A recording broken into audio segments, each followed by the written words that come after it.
Hey everybody, it's Lon Seib, and it's time once again for your weekly wrap-up. And this week we're going to take a look at Amazon Sidewalk, which is Amazon's new mesh network that's going to involve its Echo and Ring devices. And in addition to looking at Sidewalk, we're going to look at what other companies have been doing to turn our everyday devices into a wider mesh. Let's get to it.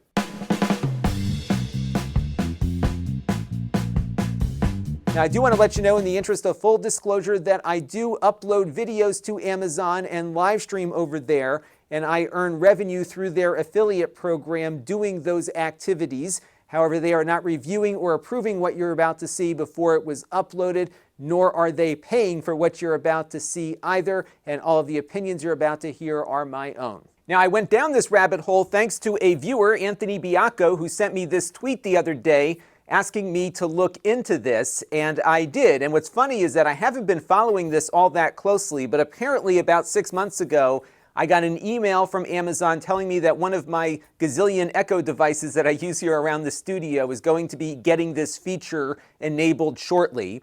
And as it says here, when enabled, it's going to use a small portion of my internet bandwidth to provide services to me and my neighbors. And that might have people feeling a little bit uneasy because it is an opt-out and not an opt-in. Now, in fairness to Amazon, they did provide instructions way back when they first sent this email out as to how to disable that feature on your device. But again, this is opt-out, although when you install a new device, apparently it's going to ask you if you want that device to be included in the Sidewalk network.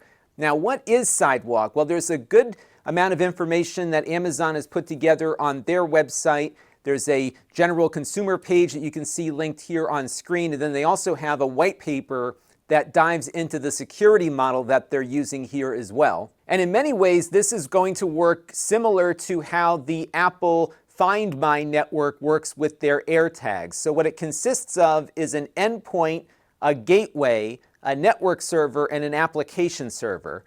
Now, the endpoint and the gateway are consumer products. So for example, in this image, they have the endpoint being a smart light that's out in your yard, and then perhaps the gateway that smart light is communicating with might be a Ring floodlight.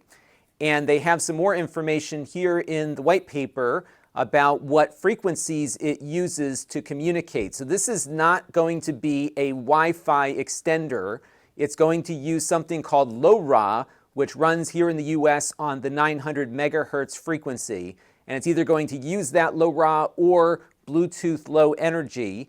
The 900 megahertz spectrum is going to provide a lot more range than Bluetooth will, but both are fairly low bandwidth. Now, which devices are going to be gateways? Well, apparently, this list of devices is what currently has the hardware installed to act as a gateway. So if you have one of these devices, when Amazon throws the switch on this, unless you opted out, it's going to enable those Sidewalk features. And what they envision with this is a mesh notification and messaging network very similar to what the AirTags do, in that it can detect lost pets and valuables that might be walking or moving by, transmitting data from a leak sensor, for example. And it's doing that through the data packets that are encrypted on the device and then sent through the internet to the application server. And some of the things they say that these packets will provide are commands like turn on the light or turn it off, or a notification alert or something like that. It does not appear as though they're doing any kind of video streaming or transmission, things that would use a lot more bandwidth. And they actually are capping the Sidewalk server at 80K bits per second, which is a fraction of a megabit. And they're going to cap the overall data consumption at 500 megabytes monthly per customer, not per device. And given what they're saying here, I can't see it using all that much bandwidth, even if there are a lot of frequent messages. These are really short little bursts, like the light is on, the light is off, not, again, something like a video stream, although it's conceivable that you might be able to pass some low-resolution images. Now, if you're connecting to watch your camera or something, that's a whole different protocol. That's going to use a lot more bandwidth. But your neighbor across the street is going to be on the Sidewalk protocol, and they can't watch their camera through your Wi-Fi. So this is not a real internet sharing kind of thing, so much as it is a way to communicate between devices. And the devices themselves are limited by the technology that they chose for the communication called LoRa, 900 megahertz again for the spectrum. And it looks as though the maximum data rate, and that's the raw maximum data rate, is between 27 kbits per second and 50 kbits per second, depending on the mode that they choose. And of course, you could stream something at that bit rate, but it won't be very useful that way. The real advantage of LoRa is its range. If you just have a couple of these access points, the echoes or the floodlights in a neighborhood, you could really cover a wide area. And if you have a remote portion of your yard that you want to put a sensor on, there's a good chance that it will work over this sidewalk network if there's enough endpoints in the neighborhood versus having to connect to your Wi-Fi where it may not reach. So I think that's where the real value of this comes into play. Now, the other thing you opt into, though, when you're agreeing to share this data for your neighbors is that the bridge, your Echo or your floodlight, are going to also be reporting their location to Amazon. Now, of course, Amazon already knows that if you're using one of these products, but it will be part of this sidewalk network. So if somebody has a pet and they've got one of those tags on them that says the pet is lost, people will be able to track the location of that pet if it happens to walk by your home because they know the location of the bridge that you have on the side of your house. But they will only see, according to Amazon, an approximate location, and they refer to an image on their website that I could not find. So I don't know what image they're going to be putting up there, but at the moment it's not there at all. But they are saying here they're going to provide an approximate location. Now, if any of this stuff doesn't feel right with you, opt out, because when you opt out on your Amazon account, it opts out all of the devices that are on that account. So you can do one click and get everything off if you don't want to do this. But if you do, it will begin working by default without your intervention. So just be aware of how they're rolling this out. There's a really good analysis of this on Security Now, which is Steve Gibson's podcast on the Twit network. He did a deep dive into this, a lot of detail on the security model, on the privacy, how the network works, far better than what I can provide. So definitely check that out. I've got it linked right to where the discussion of Sidewalk begins.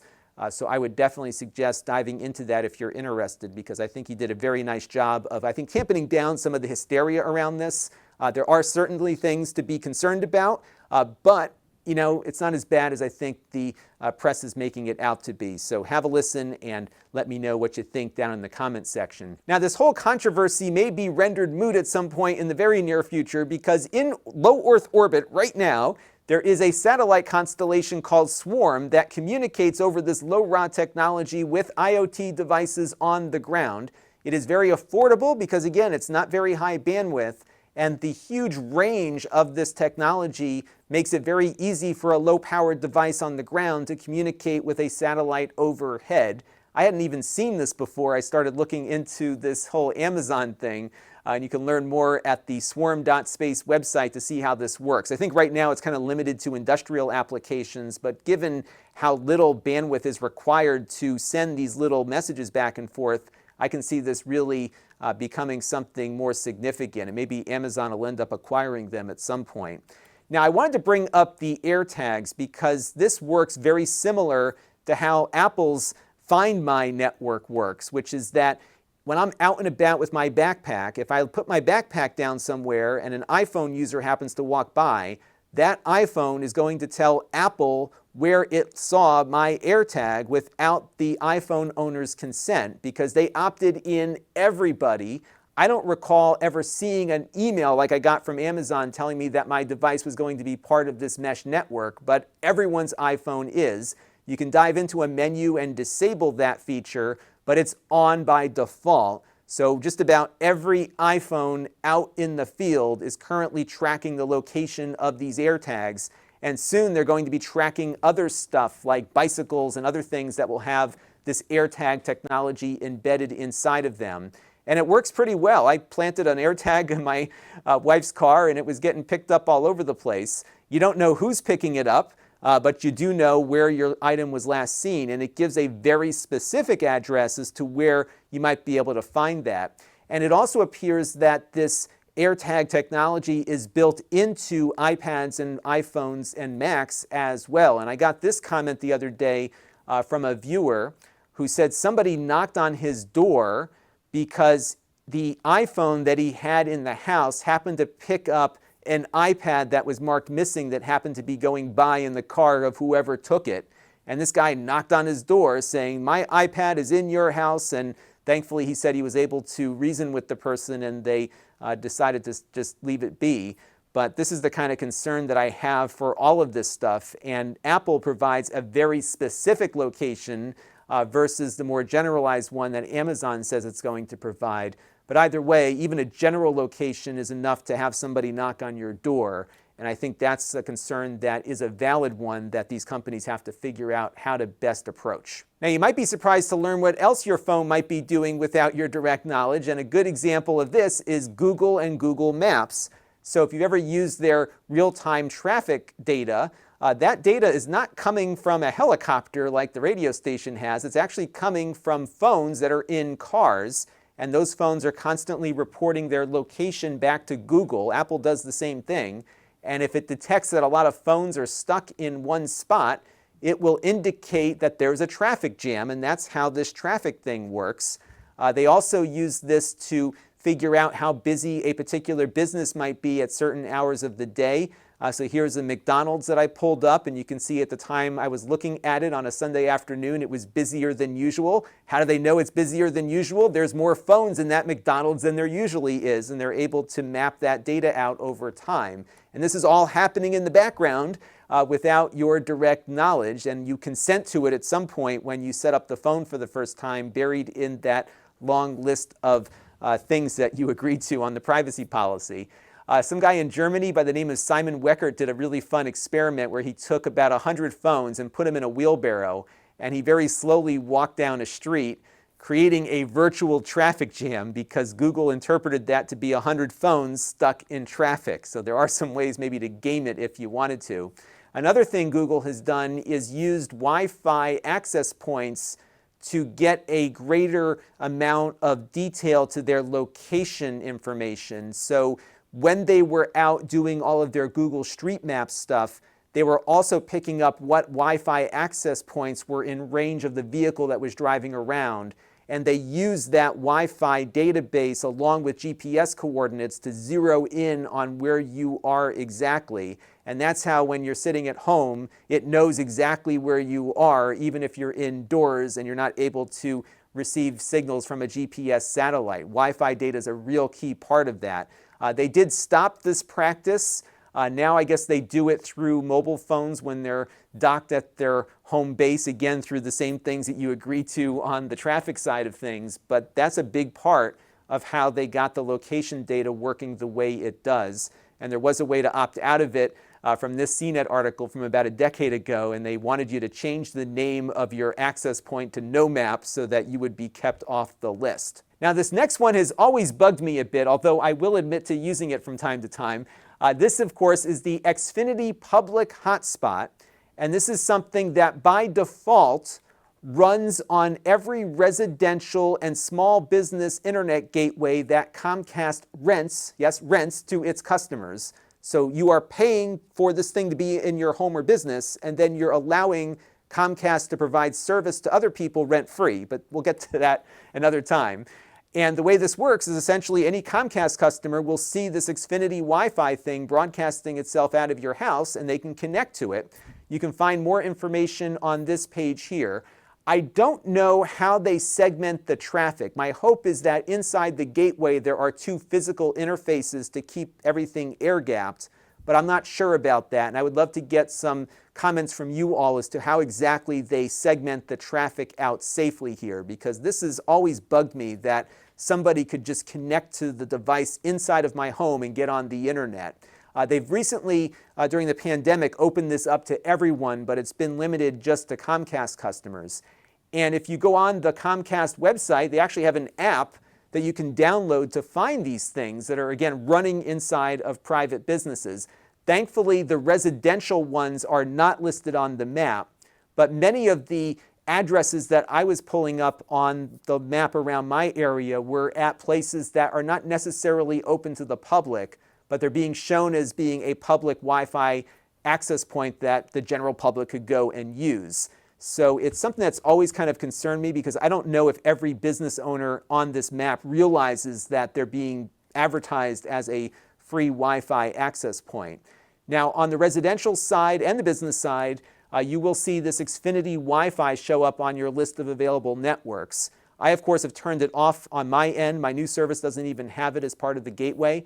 But if you see this, it's either running in your house or a neighbor's house, and it's all over my neighborhood. And I see cars pulled over frequently with laptops out and somebody banging away to get an email sent or some big attachment sent out, because they're able to connect into people's homes and get a connection that they could not get off their cell phone.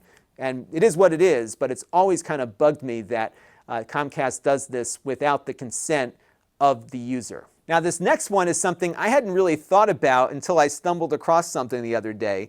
As you know, many cars now come with a built-in Wi-Fi hotspot. So you buy a SIM card for the car, and then it connects out to the 4G network, and all the kids can connect with their tablets and watch movies while you're going on a long car trip. Sounds like a great feature, right? Unfortunately, what happens is that the nature of Wi-Fi access points is to broadcast their existence so the kid's iPad can connect to the network. And as the car is driving around, guess what it's doing? It's announcing itself saying, hey, here I am, connect to me. And I was looking through my UniFi router's control panel the other night, and in full disclosure, they sent this router to me free of charge to review a while back. It has a Wi-Fi scanner built in that I didn't even know it has. And this is often a useful tool for enterprises, because you don't want people showing up on your campus with their own hotspot and getting into your network or sharing your internet connection with others. So these Wi-Fi scanners are pretty common. And of course, there's software you can install on laptops that does the same thing here. And to my surprise, it's picking up all of the cars that are regularly driving by. So this is the report from the last month. And every day, at least, there's a Chevrolet that drives by that gets picked up by one of my access points in the house. You can see there's a bunch of Chevys on here. There's an Audi, looks like a Volvo here, some car named RJ. And a few of these further down the list actually had the full name of the person who owned the car. And they're just broadcasting this stuff out constantly. I don't think people are aware that their cars are literally roving beacons, and whatever is out there that can pick up a Wi-Fi access point is gonna pick up the car. And that's something that I think people should be more aware of. Maybe we'll dive into this topic in a future video. So with those examples as context, I don't think Amazon Sidewalk is as bad as some in the media are making it out to be. This is not turning your Ring doorbell or your Echo into a Wi-Fi hotspot like Comcast. It is really a low bandwidth, low data connection that is designed for IoT devices. And I do think that Amazon deserves some credit here, especially compared against Apple, for letting customers know that their devices are going to be part of this network unless they opt out. And they gave plenty of notice for that. I am sure we'll have some discussion about this down in the comments section. So have at it, but be respectful to each other. But I did want to dive into this because it really was a very interesting topic, I think, to dive into. Now, this week's wrap-up is being brought to you by all of you, and I want to thank some super chatters who participated on our live stream the other day. Zam, Rich Daly, Chris Allegretta, David Parker, Peter Hages, and Feral Sparky all made super chat contributions, again, during one of my live streams. We also picked up some new supporters this week. EJ Hawkins and Saspa Imre contributed via my donor box page, and Craig Wantuch contributed via the YouTube membership program. If you want to support the channel, you can. You can go to lon.tv/support and make a monthly or a one-time contribution to the channel. We support Floatplane, the YouTube membership program, my own donor box page, and Patreon. You can find me on a lot of other channels if you want to watch some of my other stuff or find me in different places. And of course, you can engage with me with my very infrequent email list. We only email when there's some big event coming down the line. We've got a Facebook group, and we'll have a Discord very shortly. And then, of course, we've got my store where you can buy stuff that I review here on the channel. There's only one of everything because these are the items that I actually purchased to review. I've got a few things up there already. And you can sign up for an email alert on the store's status by going to lon.tv/store alert. And every time I add a new item, you will get notified. That is going to do it for now. Until next time, this is Lon Seidman. Thanks for watching. This channel is brought to you by the Lon.TV supporters, including gold level supporters Chris Allegretta, Tom Albrecht, Jim Callagher, Hot Sauce and Video Games, and Brian Parker. If you want to help the channel, you can by contributing as little as $1 a month.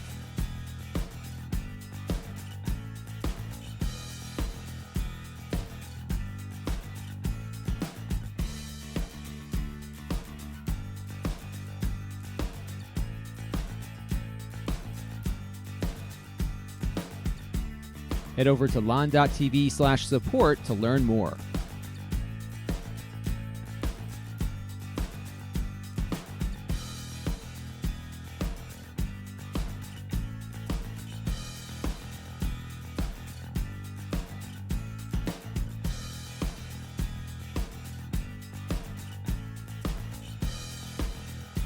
And don't forget to subscribe. Visit lon.tv/s.